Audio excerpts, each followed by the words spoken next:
préparez-vous le plus vite possible. Essayez le plus vite possible d'oublier les cours d'endoctrinement à la posture de sous-développé que vous subissez dans les écoles d'architecture, parce que les cours que vous subissez font de vous des colonisés, des sous-développés et des collaborateurs du terrorisme international. Voilà. Ne m'obligez pas à demander les noms, vous n'êtes pas obligé de vous aligner sur les mythologies anglo-saxonnes, japonaises, hollandaises et différentes. Hein? Et c'est regardez autour de vous le travail formidable, le travail de tous ces gens qui s'activent dans le monde du bâtiment. Essayez de vous dire que si vous voulez redonner un horizon politique à votre métier, il faut que vous consolidiez des bâtiments qui appellent un très gros coefficient de main-d'œuvre territorialisée. Parce que la main-d'œuvre territorialisée, c'est une main-d'œuvre qui n'est pas délocalisée. Et en termes d'horizon politique, on n'est pas architecte de gauche ou de droite, on est architecte engagé sur un débat qui résiste au consumérisme technologique et qui développe une culture du travail territorial. Faites à la main. Voilà. Soyez des pâtissiers. Hein? Faites des gâteaux avec vos mains. Voilà. Salissez-vous les mains. D'abord, mettez les mains dans la crème, dans le chocolat. Et la farine, mettez-vous en plein la gueule. Hein? En général, les insultes à mon égard passent par les qui, mais c'est un cuisinier, c'est pas un architecte. Oui, je suis un cuisinier. Merci, oui, je suis un cuisinier. Et j'essaie de travailler des produits frais de proximité. Surtout ça. Et je ne travaille pas des produits importés qui arrivent dans des cellophanes, il n'y a plus qu'à décongeler. Si vous voyez ce que je veux dire. C'est une manière aussi d'éviter le consumérisme technologique lié, encore une fois, à l'augmentation de l'empreinte environnementale. C'est-à-dire d'être dans le bling-bling. Parce qu'aujourd'hui, le débat environnemental, il est organisé pour fabriquer du bling-bling, du consumérisme technologique. Tous les arguments convergent vers ce désastre annoncé, y compris celui du chantier propre. Parce qu'inversement, davantage il est propre ici, davantage il est sale ailleurs. Vous savez ça? Évidemment, c'est pas grave si on pourrit la gueule des Africains dans les mines. Ce sont des noirs, c'est pas grave. Hein? Non, un peu de lucidité quand même. Il faut travailler à l'ancienne, avec la bétonnière, sur place, sur le chantier, fabriquer le ciment, fabriquer le béton sur place si c'est possible. De toute façon, dans le béton, vous savez, le béton, il y a toujours une carrière de proximité, de centrale de proximité. Et je veux dire, c'est toujours un ouvrage de proximité. Et là, on est au cœur du développement durable, et au cœur de la réduction des empreintes environnementales, ne serait-ce que par la chaîne courte des transports. Ne serait-ce que par la chaîne courte de transport. Il va bien falloir que tous les vautours du développement durable qui chassent en tribu, une connerie, qui chassent en tribu comme des rapaces, tu vois, et qui déclenchent des résultats inverses à l'environnement, et un jour cette culture léniniste de comprendre que seules les vertus du travail facilitent le bénéfice économique et social. Ce n'est pas un discours de gauche ou de droite, c'est un discours tout court. Hein. Arrêtez avec ces conneries de l'isolation par l'extérieur, c'est un cataclysme. C'est un cataclysme annoncé. Vous imaginez ce que ça va devenir dans quelques années? Bon, là on ne sait plus où on en est là même. Perdu les pédales. Bon. Ça, c'est ce que donnera cet édifice de nuit.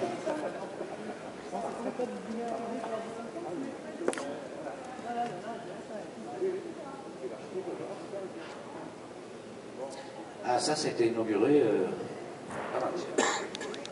Vous savez qu'à l'origine, ils voulaient qu'on couvre la verrière, le monument historique, qu'on couvre la verrière à l'altitude on écoute et qu'on met des planchers à l'intérieur. Sur les planchers, les arts de l'islam, et en périphérie, l'art gréco-romain. La Joconde, etc. C'est-à-dire, nous dedans, les Arabes dehors. Donc on envisage que ça, avec une couverture 19e standard, plate, assis sous ses propres certitudes technologiques, qui renferme le tout comme un couvercle. Donc, comme je suis un architecte anarcho-chrétien, c'est pas l'idée que je me fais de la confrontation des cultures. Et donc, j'ai décidé de descendre et d'éviter la confrontation inamicale en rappelant le voyage de Montesquieu, le voyage du Persan à Paris de Montesquieu, sur nos singularités réciproques. À chacun ses plumes. Voilà. Et donc, on a un projet qui parle au ciel plutôt. Hein, et malheureusement, je n'ai pas de photos. Donc, on descend, on a des œuvres en bas dans les infrastructures. C'est que on a une toiture. Je n'ai pas de photos. Pas vraiment de photos, vous allez voir, c'est pas des photos de chantier, mais en gros, on se situe de manière singulière, toujours. C'est parce qu'on est dans le Louvre, on ne sait jamais où on est. Tu rentres dans le Louvre, si une machine, il fait nuit, tu ne sais plus. Tu sais plus où tu sais plus le nord, le sud, tu ne sais pas s'il fait beau, s'il neige, s'il pleut, tu sais plus. Donc moi, je ne voulais pas fermer tout ça, je voulais qu'on ait. Je voulais voir le ciel, la pluie, la neige par les fenêtres, vous voyez. Et c'est exactement comme ça, mais j'ai une photo sur mon portable. C'est vrai, j'ai prise hier.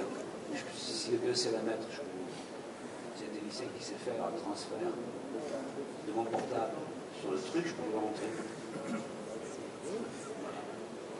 Couverture imaginée par l'excellent ingénieur Newton. Hein.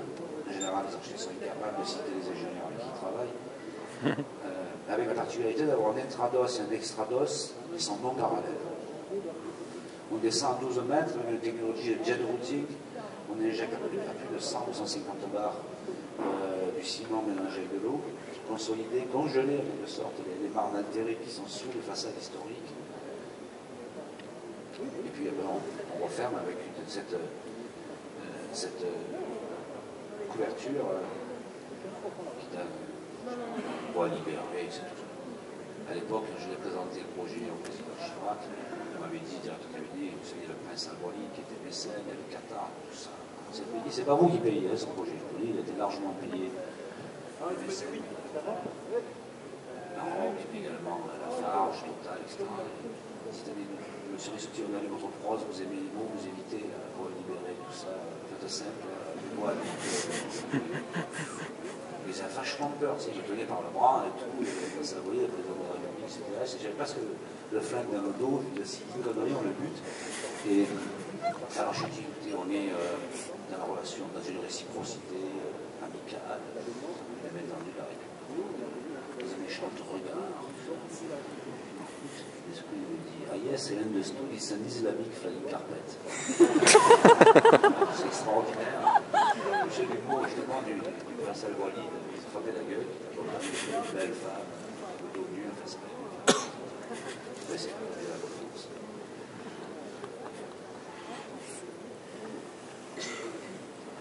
Donc là aussi, dans un travail maniériste, c'est-à-dire que ce qu'on voit, la couverture, on garde la couverture qui est très dématérialisée, très légère, c'est des fibres d'acier, un maille d'acier superposé qui ressemble à un textile, puis on descend et on prend la masse de la pesanteur, de la certitude, on descend, on arrive à les infras, et les bétons épais, les bétons très lourds, les bétons noirs, denses, massifs, coulés de ce morceau dans un grand rectangle dans le sous-sol, tout le béton est refoulé, il n'y a pas de trou de gorge, paroi, des fenêtres d'injection, le béton rebondit, il n'y a pas de joint de coulage, de joint de rupture, de joint de dilatation, il n'y a rien. Il faut le voir, mais il faut voir ces détails, on ne les voit pas, parce qu'évidemment, il y a la scénographie qui bouffe tout maintenant, c'est la vie, ça. Et ces bétons qui ressemblent à du cuir. Et on est en écho dans cette collection des arts de l'islam où finalement le détail fait que la céramique ressemble à du textile, que le bois ressemble à du cuir, que le textile peut ressembler à de l'acier. C'est ce changement, c'est cette extraordinaire ambiguïté, ce double langage de la matière, qui est aussi le double langage des mots qui est propre au monde. N'ayez pas peur, je suis responsable. Il n'y a pas de bombe qui va péter ici. Hein, c'est rien qui va se faire buter, c'est moi, c'est pas vous. Ça, c'est le coffrage en bois de l'escalier. C'est un chef-d'œuvre.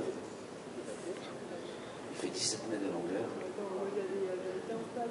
Il ne voulait pas que je le fasse, il voulait que je mette un escalier préfabriqué, parce qu'on a perdu du temps. Très mauvaise maîtrise d'ouvrage. Il y a des très grandes maîtrises d'ouvrage, comme on dit en France. Maîtrise d'ouvrage comme tu vois de l'État. Il y a vraiment de très très bons d'ouvrage. Et là, alors.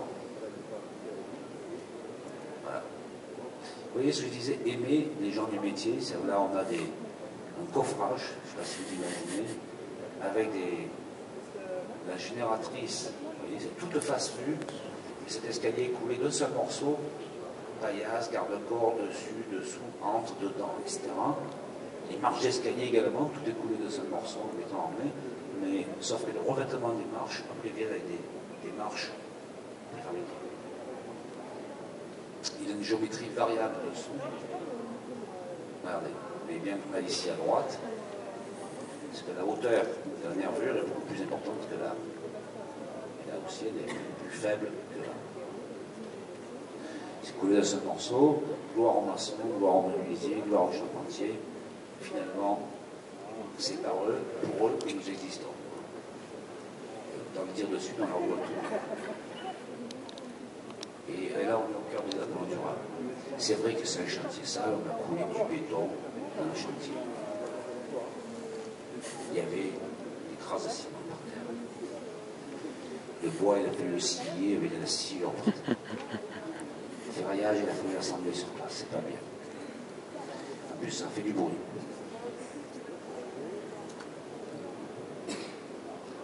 Alors, admettez, c'est l'instant qu'on puisse plus supporter. C'est bellement Catrin qui fabrique un désastre environnemental qu'on appelle le HQ. C'est bellement criminel, totalement arc-bouté sur une totale inexpertise. Hein, sauf celle de fabriquer du pouvoir, bien évidemment. Sauf celle de la faculté de créer des nuisances complémentaires afin de renouveler le champ existentiel d'une technocratie de mes deux. Et surtout participer à la destruction des métiers, à la destruction du travail, participer à la destruction de la mémoire du travail. Voilà. Et notre responsabilité, c'est de participer au renouvellement de cette mémoire du travail, à sa transmission. Faire en sorte que cette mémoire du travail défende, je le répète, des métiers non délocalisables. Je sais que vous n'en avez rien à foutre, mais je sais que vous l'attendez.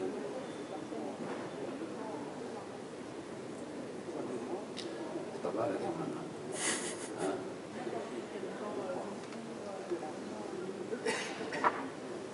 Ça, c'est le projet, hein? Il va sortir.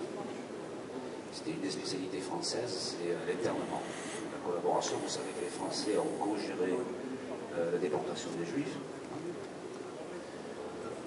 On le sait depuis, non? Bon, pas d'objection sur le sujet. Vous savez aussi que le clan de Rivesaltes, qu'on a interné à la République espagnole, a été créé sous le Front populaire. Il y en a pour tout le monde. Hein. Et donc, ils ont décidé de faire un mémorial. Et alors, moi, j'ai planté le bâtiment dans un endroit disponible où il n'y avait pas les baraquements. C'est un bâtiment souterrain. Béton brut, puisque c'est l'objet de la conférence. Voilà. Là, une portée des dalles de cette portée-là, quinzaine, vous imaginez. C'est pas du béton de préface, c'est du béton collé in situ. Donc il faut gérer la notion de fouillage, pour éviter qu'on ait des flèches qui déforment, même si c'est génèrent des fissures. Voilà. Pas forcément préjudiciable, on peut avoir des déformations. Si on travaille avec des contraintes, on a des contreflèches qui sont irréversibles. Vous avez compris ce que je dis? Ouais. Ça, vous savez, ce bâtiment, hein, c'était tout autour de l'élection présidentielle. Il n'y avait plus de pouvoir, il fallait donner un nom au bâtiment. Alors, je vais faire l'élection municipale pour moi. Moi, j'ai fait fabriquer ce mannequin qu'on a mis à la forme de coffrage. Ultima ratio populi, c'est-à-dire la dernière parole au peuple. C'est bon, non? Je suis fier de mon coup. Hein. Je suis très très fier de ça. C'était bête, parce qu'on est architecte et les trucs vont prendre. On est très très heureux parfois de détails de ça. Ultima ratio populi. Là, ici, là, il y a un trou dans la salle. Il y avait une petite salle pour les enfants au-dessus, avec un grand hublot qui permettait d'avoir le bassin. Et depuis, ils ont changé de programme. C'est une médiathèque et des archives départementales. Enfin, les archives départementales étaient des cours de recherche historique. Et donc, cette salle des enfants, avec ce hublot où les enfants pouvaient se mettre à plat ventre droit, c'est devenu le bureau du directeur. Alors, c'est ça la démocratie territoriale. Non. Qu'est-ce qu'il veut faire avec ce hublot par terre?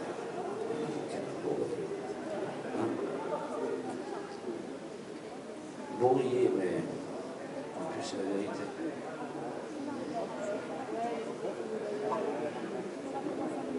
12 mètres de hauteur. Et nous, on dessine des conneries comme ça, les architectes, c'est facile. Encore une fois, alors moisson. Vous imaginez le travail de Paul-Franche, le travail de main-d'œuvre. Chaque fois, mes initiatives, vous savez, ça vous donne beaucoup de travail ce que vous faites. Je dis, ben, écoutez, je suis bien content, parce que c'est fait exprès. Je préfère un travail mal fait avec beaucoup de mains qu'un travail bien fait avec moins de mains, parce que je suis avancé. Voilà. Voilà. Je préfère le travail qui est fait dans la cuisine, le travail qui est tout près, dans mon fer. Je préfère un travail besogneux sans talent qu'un travail talentueux, économe, de geste. C'est terrible. Alors là, il y a la partie la plus héroïque des déformations, c'est quand même les façades pompiers. Parce que je ne sais pas si vous imaginez, si vous croyez qu'une porte comme ça. Alors là, il y a quelle porte là? Cette porte, elle est galbée dans les deux sens. Je vous laisse imaginer comment on réalise ça. Il faut la torturer la matière. Il faut être sadique. Je suis sûr que vous ne connaissez pas ça. Ça n'a jamais été publié. Mais c'est normal, c'est pas ni à Paris, ni à Marseille, ni à Lyon, ni à Bordeaux. C'est un village.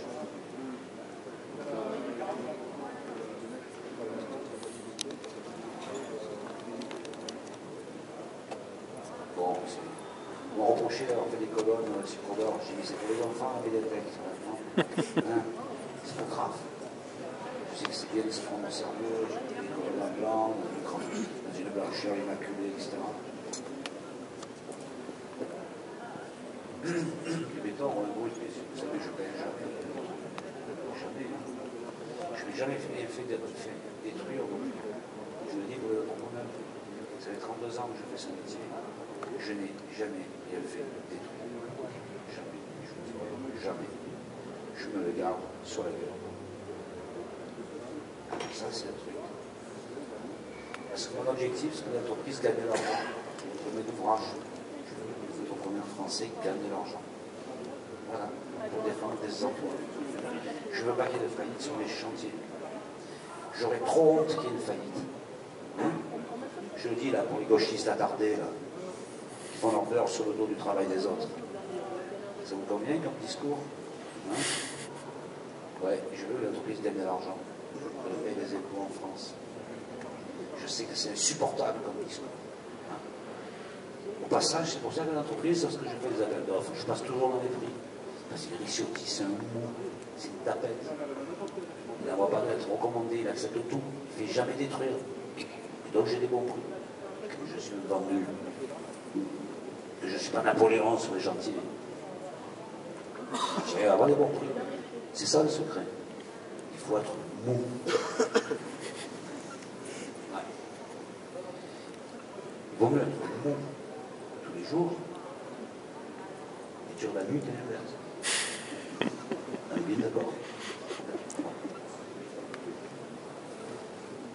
Ça, c'est une référence à Claude Viala, peintre, support surface, qui disait qu'il faut repousser les limites de la peinture. C'est un acte désespéré. Comme c'est la maison de l'emploi, c'est quand même désespérant, la maison de l'emploi, c'est pas un film. Il y avait l'idée de déplacer la responsabilité architecturale qui n'avait plus de légitimité entre les mains du peintre. Et donc voilà, je le dis parce qu'il y a un type qui a écrit, un Stéphanois, un peu couillon, un peu inculte, là, le patron de l'école de paysage, qui a écrit Ricciotti, a fait ce projet pour faire parler de lui. C'est terrible, tu vois, une culture, la violence, tu vois, le manque de bienveillance à l'égard de la pensée partagée. Alors je l'ai dit, c'est fait pour donner le pouvoir au peintre qui lui décide. J'ai eu peur. Ça y est, c'est l'islamiste qui est le truc. Parce que j'ai dit que j'étais un anarcho-chrétien. Et que il y avait cette idée de repousser les limites, je le disais comme Torondi, mais aussi. Je dis Buren qui n'est pas support surface, parce que la première expo de Buren, c'est bien là qui l'a réalisé. Il y avait cette idée du fondement de la répétition. résistance ultime, qui a traqué l'idée que la peinture, que les décors ne sont pas distribués à la scène bourgeoise. C'est pas vrai. C'est le message marxien des années 68, pourtant c'était pas. Et pour ça, j'ai toujours beaucoup d'estime pour là. Donc je l'ai fait un accord avec lui, il m'a donné les patterns, il m'a fait ça. Il me dit, mais c'est ma plus grande peinture monumentale. Donc l'idée de déposséder, de délégitimer le travail de l'architecte pour trouver d'autres voies de légitimité à mener à ce type de résultat. Alors, par voie de conséquence, c'est la destruction de la perspective, c'est la destruction de la proportion. Parce que je peux regrouper les personnes en longueur ou en hauteur, ça ne change rien au projet. Est-ce que vous vous rendez compte? C'est-à-dire, on est dans un exercice appliqué du travail support-surface qui est imparable. Où l'idée est donc de repousser les limites, finalement, de l'architecture. C'est à un moment donné de dire, mais on va chercher ailleurs ce qui va se passer. Voilà, c'est pas fait pour faire parler de moi. Je dis pour ce couillon, le directeur de l'école de paysage de Saint-Étienne. Hein? J'espère qu'on va lui répéter ce que j'ai dit. Il vient là de dire, c'est ma plus grande œuvre monumentale. Ça, c'est du béton aussi. C'est cuisiner. Alors, en tant que cuisinier, c'est une spécialité qui s'appelle pasta nero, c'est-à-dire spaghetti à l'encre de sèche. Ça vous dégoûte? Quoi, quand vous allez à Venise, vous allez vous encanailler, hein? Vous mangez bien des pâtes à l'encre de sèche. Des pâtes au beurre, du gruyère, il n'y a qu'à Lyon pour manger ça. Même à Lyon, on ne le sert pas. C'est trop exigeant sur les travaux de table à Lyon. Hein? À la cantine du collège, mangez des pâtes au gruyère et au beurre. Spaghetti et l'encre de sèche. Oui, ça gesticule. Hein? Bon, allez, je sens que vous m'abordez là. C'est à Chartres, bon, il y a quelques références quand même, mais il faut le dire dans le bon sens. Ouais. Ça, c'est du HLM. Il faut montrer du logement social. Les logements sociaux, on ne les montre jamais. C'est vachement dur. Tous les beaux-frères savent que c'est l'exercice le plus difficile. C'est facile de briller sous les bâtiments culturels. C'est plus difficile de briller du logement social.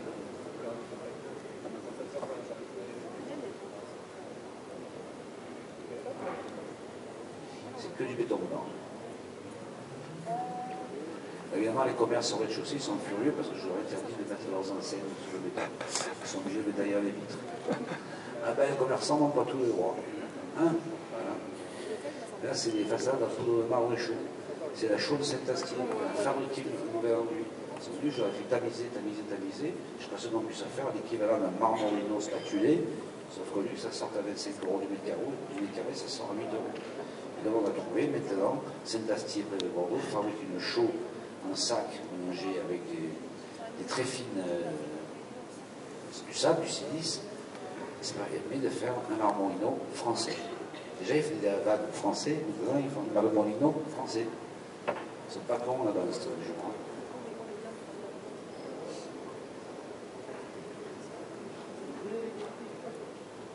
Parce que c'est ça aussi notre travail, d'essayer d'avoir des petits acquis en termes de culture du travail. Bon, c'est pas de l'isolation par l'extérieur. Hein. D'accord. Mais c'est de la chaux. Une carrière de proximité. Voilà.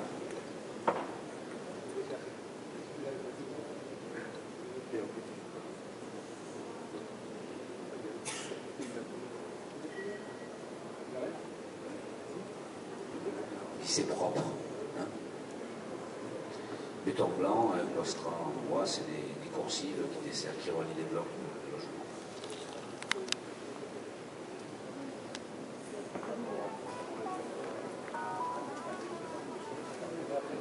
Bon, le problème là. Évidemment qu'il y a des... Bon, Manosque. Alors, moi je fais ça en transit. Directement, c'est le pays du Jonot. Dans ce projet, il y avait une référence à Junot et c'est l'école internationale. Et bon, je me suis fait jeter par l'inspecteur d'académie qui dit que j'étais malade, que je voulais traumatiser les enfants. Bon. Je crois que c'était lui qui était traumatisé par l'idée de voir l'homme porté d'un lézard travaillant sur la queue. Travaillant en pointe sur sa queue. Vous imaginez pour l'ingénieur, le calcul, la modélisation, des efforts là-dedans. Franchement, c'est un truc à faire. Bon, heureusement que je n'ai pas gagné. Des fois, je l'ai échappé belle. Et je suis revenu, le concours a été annulé, d'ailleurs je suis revenu, je suis repassé par la fenêtre. Et cette fois-ci, je l'ai gagné.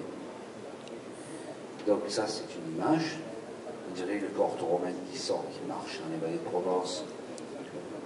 Ou un soulèvement tectonique du sol.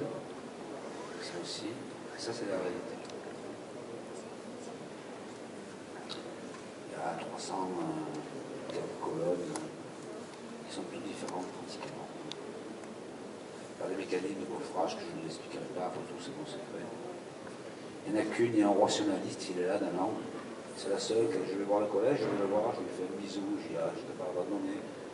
Rationalisme. C'est autonormé. J'ai toujours été convaincu que ce n'était pas vrai que le rationalisme constructif n'existait pas. Et ça, on en parlera plus tard dans le débat, je vous dirai pourquoi. Mais j'ai un peu des remords, tu vois, donc j'y vais, je le prends dans les bras, c'est plutôt, je lui fais un baiser, je le caresse. J'applique mon corps contre lui, je lui fais sentir la chaleur de mon âme. Toute longitudinalité accomplie. Quand je m'égare, on peut m'arrêter. Parce qu'à un moment donné, je ne sais plus m'arrêter, c'est ça.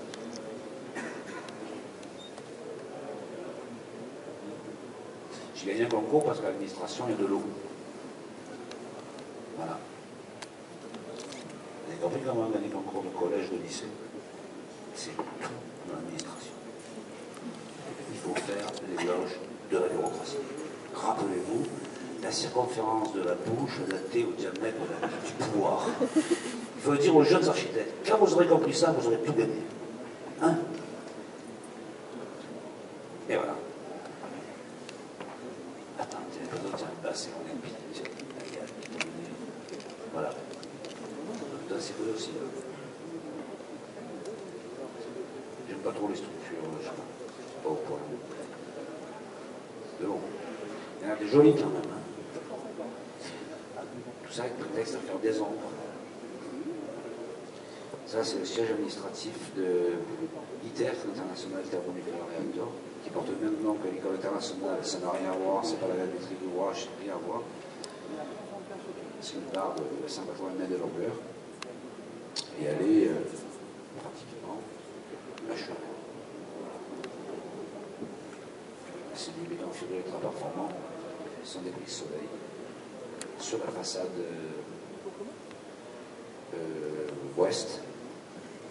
ouest-nord-ouest.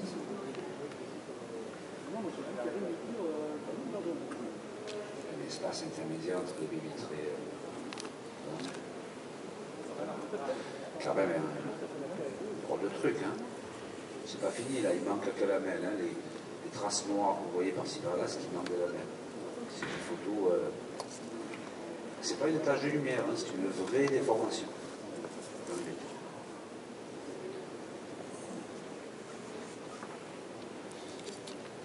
Ici, un dessin.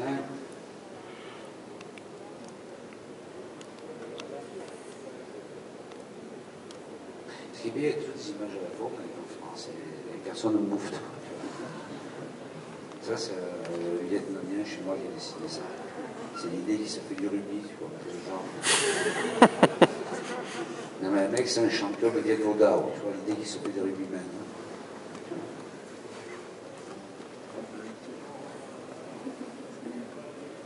Donc, des plaques de béton. Toute la couverture est réglée par une géométrie de type isostatique, c'est-à-dire avec des triangles. Dans ces triangles, des inclusions de tables de verre. Tout ça a fait l'objet d'une série d'index très nombreux, autorisation expérimentale pour les néophytes. Et on a obtenu une qualification d'imperméabilisation. C'est pas ça, l'imperméabilisation de béton, l'imperméabilisation également et des inclusions de dames de verre. C'est pas un cadeau, hein. C'est pas la peine d'essayer de nous voler la texte quand on a déposé un brevet. Voilà. Donc si vous voulez faire ça, vous êtes obligé de planquer.